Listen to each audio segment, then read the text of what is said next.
DSPN, the Devlin Sports Podcast Network.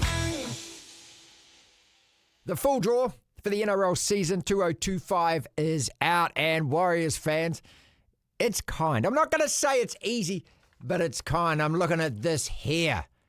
Only 6 games. That's 1 each against the top 6 sides last year. 14 games out of 24 against sides that didn't make the 8. I don't know about you, Warriorholic Zane Inglis, but I'm looking at that draw and I'm saying top 4. Mate, I don't think we could have asked much more, and I don't think we can use the draw as an excuse next season, that's for sure. It's other than a couple of issues with the bye there, I'm pretty happy. Okay, a couple of things here. You know, you look at last year's points table, and that's the only reference point that we've got to go on, how we have most recently seen these sides play. So only getting 1 game each against those top sides, and especially against Penrith and the Storm and the Roosters. I mean, that's as good as it gets, doesn't it? You can't wish for any more than that. No, you can't, mate. I mean, but that said, this bloody competition's so unpredictable. Like, you've seen, was it 4 out of the last 5 years, the losing grand finalist hasn't even made the 8. I don't see that happening with the Storm, but I wouldn't mind if that trend continues. But, you know, who would have thought the Bulldogs would have done what they did in 2024 and what we did in 2023? So no easy rides. You know, we think we've got the first away game there after coming back from Vegas against the Tigers. Is traditionally an easy run with all the players they've recruited. God knows, mate. I've got no idea. Okay, so on average about 3, if not 4, drop out of the 8 every year. So if you look at that, and then we can all sort of pick and choose which teams we think they are, that means that there's going to be 3 or 4 that were outside the 8 that are going to go into the 8. So is that who the Warriors are dogfighting against? Does it not look over the 8 line, look below the 8 line and go, these are the teams? I think traditionally you've got those kind of trends, and I guess you could rely on it. But honestly, I think it's a lottery anywhere other than the Panthers and the Storms, to be honest. I reckon any of those teams below them could end up, you know, bottom 3 or, you know, in the top 4. It's just such a lottery to seeing, you know, the Sharks, for example, they make the top 4. They've been in the finals the past few years. They get Adam Fanua-Blake. Everything says they should be top 4, but who knows, mate? People were writing them off last year, even though they were top 4. We're going to go through game by game in a couple of minutes here, and just pre-pick and choose, because I got 14 wins written down already. But is our squad good enough? This is the other thing, because when you win 9, draw 1 out of 24 games, and we've had our injuries, and all of those figures and stats say that the squad needs strengthening to improve on that points table and make the 8. Is it good enough right now? Oh, mate, the fact I'm hesitating and answering that, I'm not 100% sure. Look, Adam Fanua-Blake is a huge loss, and for me, he was, you know, even though I only believe he played at probably 90% of his potential. Well, it's pretty damn good for 90%. Few issues. He was the player of the year in the combined for NRL and international. Plays huge minutes, huge meters. You replace him with a guy who brings a lot more mana, I think, in Fisher Harris, but he doesn't bring the meters, and alternatively, he brings the tackles. So I think they're plus minus, 0 there, pretty much the same, but it's the halves. Yeah. If we look at 2023, it was Sean Johnson playing career best. Yeah, his best. Should have been Italian. Yeah. He played averagely this past season. People argue that Marty Devlin had a huge year, but I went back and watched that Magic Round game again, and I think we won that off the back of the fort. So it's the halves that really concerns me the most.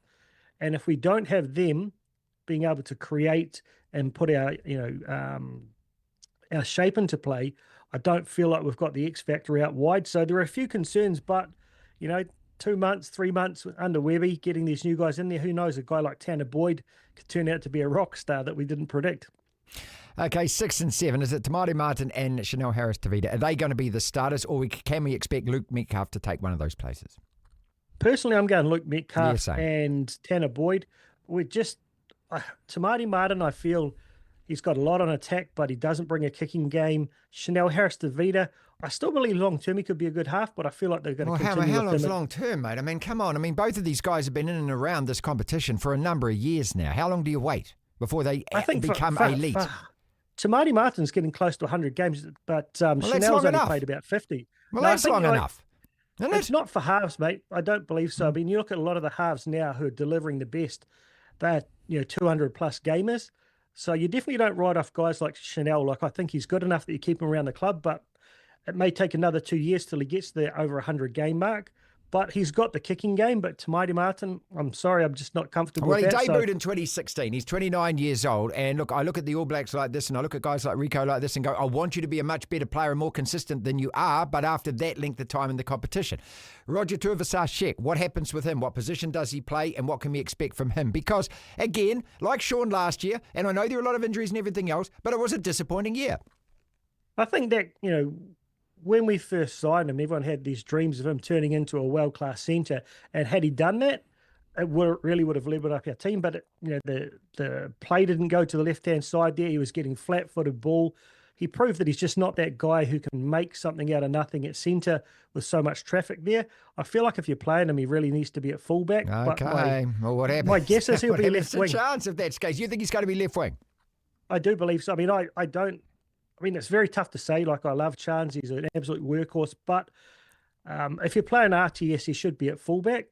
But I'd say he's left wing and Chance will be at the fullback. Okay, again, in terms of the squad, if we get injuries, and we are going to get injuries because everyone gets injuries, is it deep enough? Is the next guy up able to slot straight into that spot? Because remember, perhaps the best result of the year was beating the Panthers, right? And that was with pretty much a squad side as opposed to a first 17 choice side. See, so a lot of people are getting a little bit impatient with the depth. So we've got to remember we didn't have, 3 years? We had no juniors. So it was the guys that should have been coming up out of that around 24 years old, played around 100 games a cup, that slot straight into these clubs like the Panthers, but we didn't have it.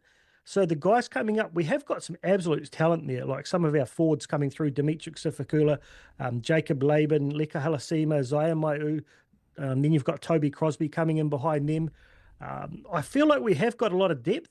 I feel like maybe wing, we've got a young guy, Motu Pasikala. He's only about 18, 19, but he took a massive step up last year. And there's a young guy, Sio Kali, who was a bit hindered by injuries that a good mate of mine, Dave Dillon, who coaches in Super Rugby for the Highlanders. Yeah, used to be the Sacred Heart coach. He said he's the one that all of the rugby teams would have liked to have got. Yep. So we've got young guys like that coming through. Who knows? It ain't a patience league, Zane. It's not a patience league, okay? It's a today league. It's not a talking league. It's a doing league. It's a today league. So we can't afford to wait another year, can we? Well, I think we have to be realistic. If you go in there hoping that we're going to win this year, you'll be highly disappointed. Look, I think you're in la-la land if you think the Warriors are going to win. What to you is the bare minimum? To me, it's obviously making 8. We've got to get consistent and start making the 8 every year. That was the most disappointing thing from last year. After finishing 4th, you've got to make it again. So first and foremost, it's getting over the line, right? Yeah, that's even funny. Like, it feels like a bit of a loss there. Unless you're making top 6, it doesn't really feel like you are one of the top teams, because 8th is like, middle of the road as well. I'll take it today. I would, but honestly, I'm aspiring to top 6. If we get onto the 6, that proves that we've genuinely got a competitive squad. And that really does, like I said, come down. If you can get Luke Metcalf playing, 25 games out of 27 and playing to his potential, and, Tanner, he's a capable guy. We just haven't seen the best of it. And he's only like 23 now. So Webby works his magic. I think it comes down to those two, because without them, we're probably a season or 2 away from Jet Cleary.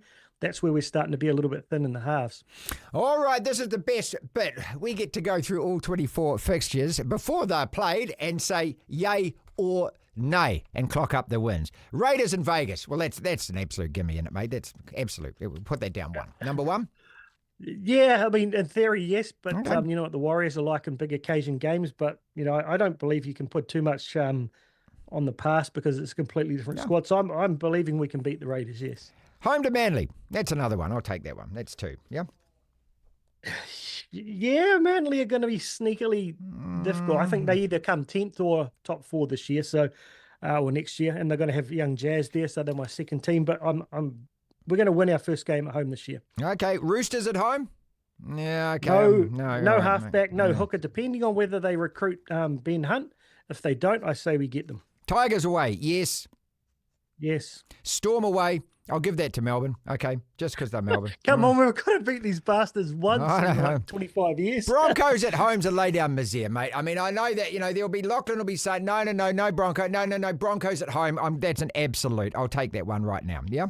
The Broncos don't travel to New Zealand well, so I'm going to say yes, as long as they don't go to Napier. Knights in Christchurch. Christchurch be a packed house. Anzac, we've got to give that to a win as well. That's 1, 2, 3. That's 5 so far, mate. Yeah, we're doing well. I'm sticking with your logic. Cowboys? Oh, mate, magic round, surely.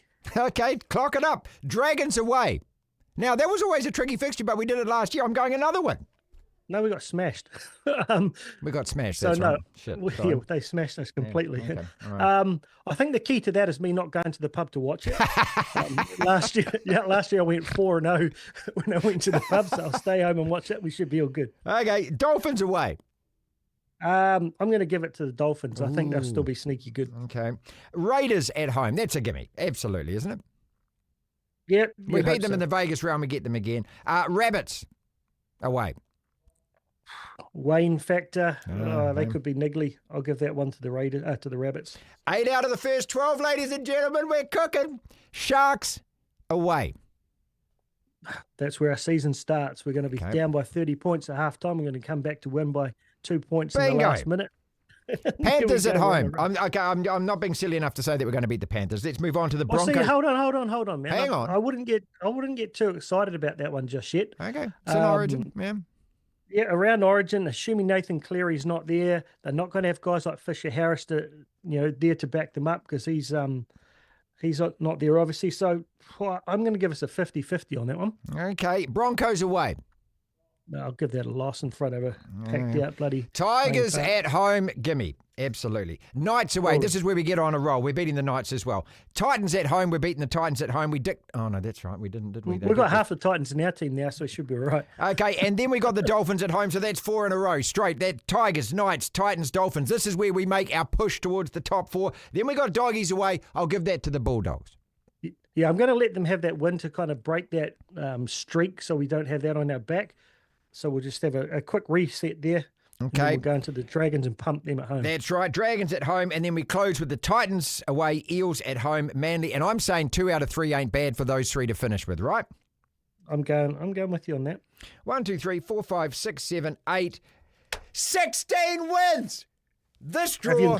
Have you included the buys? Says top 4. Is that including the buys? 19. 19 wins. So what's that? 32 points. Yeah, gets you close. No, 32. What am I talking about? 38. That's well into the top 4. Yeah, we sorted it. Put a hundy on it. Bet responsibly. If you like this and you want to see more of it, you want to hear more of it, then please like, subscribe, follow us, leave a comment at the Warriorholic too. Jump all over his social media. Thank you very much. Warriors season kicking off in Vegas next March. Let's go, baby. Warriors by 30. DSPN.